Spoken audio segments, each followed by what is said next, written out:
Hello everyone, मैं हूं आपका दोस्त, आपका होस्ट, आपका मेंटर सौरभ। आप मुझे जानते हैं, कुछ लोग मेरे पहले से स्टूडेंट रह चुके हैं। So today I am going to share some important aspects related to government exam, right.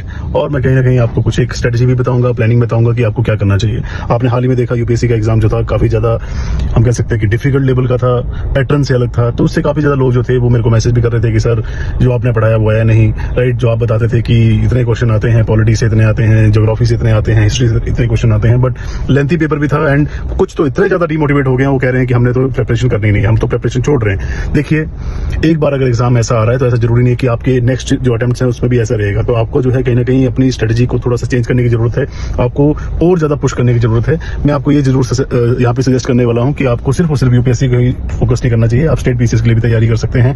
और अभी जो मैं आपके पास स्ट्रेटजी बता रहा हूँ, आपको प्लानिंग जो मैं आपको बता रहा हूँ, वो आपके सिर्फ और सिर्फ यूपीएससी से रिलेटेड नहीं है, राइट। हमेशा बोलते हैं कि आप यूपीएससी की ही बात करते हैं, जो कि बहुत ज्यादा अनप्रिडिक्टेबल हो चुका है। कहीं ना कहीं इसमें लोगों को जो मनोबल है वो टूटता जा रहा है। तो मैं आपको ये बताना चाहता हूँ कि सबसे बेस्ट है आपके कुछ एक सब्जेक्ट हर एक एग्जाम में फिक्स रहते हैं। कांस्टेबल से लेके आईपीएस लेवल तक आपको देखने को मिलेंगे, क्लरिकल से लेके आईएएस तक आपको देखने को मिलेंगे। जैसे कि जीएस उसमें से सबसे एक इंपॉर्टेंट रोल अदा करता है, बट बाकी एग्जाम जो आपके क्लरिकल के होते हैं वहां पे इसको जीके के नाम से जाना जाता है, जनरल अवेयरनेस भी कहा जाता है बैंकिंग में।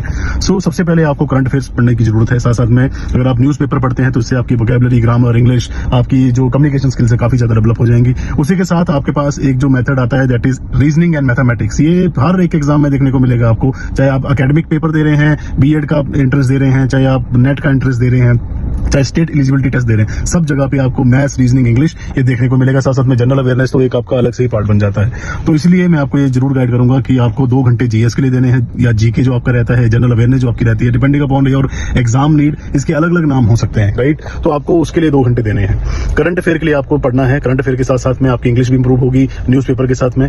मैथ्स, रीजनिंग को बिल्कुल नहीं छोड़ना है। अगर आप यूपीएससी या स्टेट पीसीएस के लिए अभी से ही शुरुआत कर रहे हैं, आपके एग्जाम की प्रिपरेशन की अगर अभी से शुरुआत कर रहे हैं, तो मैं आपको ये सजेस्ट करता हूं कि जितना टाइम आप जीएस के लिए दे रहे हैं, आपको वैसे ही सेम स्लॉट जो है आपके सी सेट के लिए, या फिर आपके क्वांट के लिए, या आपके हम कह सकते हैं मैथमेटिक्स के लिए आपको देना पड़ेगा। जैसे कि अगर आपने सुबह पढ़ लिया है, मान लीजिए पॉलिटी में से फंडामेंटल राइट्स, तो फंडामेंटल राइट्स को अगर आपने 3 घंटे दिए हैं, तो उसी तरह से आपको पैरेलली आपको शुरुआत करना होगा। चाहे आप परसेंटेज के क्वेश्चन करें, रेशो प्रोपोर्शन के करें, मिक्सचर एलिगेशन के करें, उसी तरह से आपको 1 घंटा डेडिकेटेड देना पड़ेगा आपकी रीजनिंग के लिए। चाहे वो ब्लड रिलेशन हो, चाहे ओड वन आउट हो, चाहे वो आपके सिलॉक्स के क्वेश्चन हो, चाहे इनइक्वालिटी के क्वेश्चंस हो, चाहे मशीन इनपुट आउटपुट हो, बहुत सारे आते हैं, राइट। वाटर इमेज आती हैं आपकी, कहीं ना कहीं यहाँ पे मिरर इमेजेस आती हैं। तो डिफरेंट टाइप के पेपर्स में अलग अलग टाइप की जो रीजनिंग है, मैथ्स पूछा जाता है। तो मैं आपको ये जरूर कहूंगा कि मैथमेटिक्स ऐसा नहीं कि आप सिर्फ उसमें बैंक ओरिएंटेड चलें सॉरी, या फिर आप एसएससी ओरिएंटेड चलें, आपको वो इंटीग्रेट करना पड़ेगा, तभी कहीं ना कहीं आपको जो है सक्सेस मिल सकती है। तो ये तो आपके लिए बहुत इंपॉर्टेंट है, आपको इसी तरह से अपनी जो है स्ट्रेटजी को बनाना पड़ेगा, ऐसे ही आप जो है अपना एग्जाम क्लियर कर पाएंगे। So thank you so much. आप हमारे पेज को लाइक करिए, सब्सक्राइब करिए, और मैं आपको ये जरूर सजेस्ट करता हूँ कि अभी जितने भी अपडेट्स आएंगे वो कहीं ना कहीं आपको मल्टीपल एग्जाम्स के लिए देखने को मिलेंगे। यूपीएससी के ऊपर हमने बहुत जोर लगा लिया, हम अब ट्राई करेंगे कि आप जो है अपने साथ साथ में प्लान बी जिसको हम कहते हैं, जिसको हम कह सकते हैं कि आपके पास स्टेबल अलग पॉइंट भी आपके पास होना चाहिए।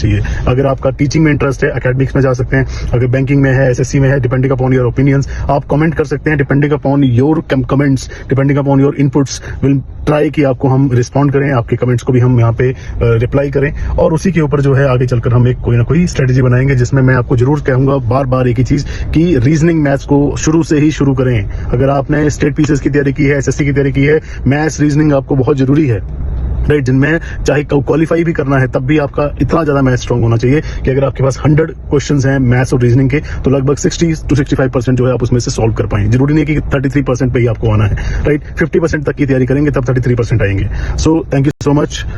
जय हिंद, जय भारत।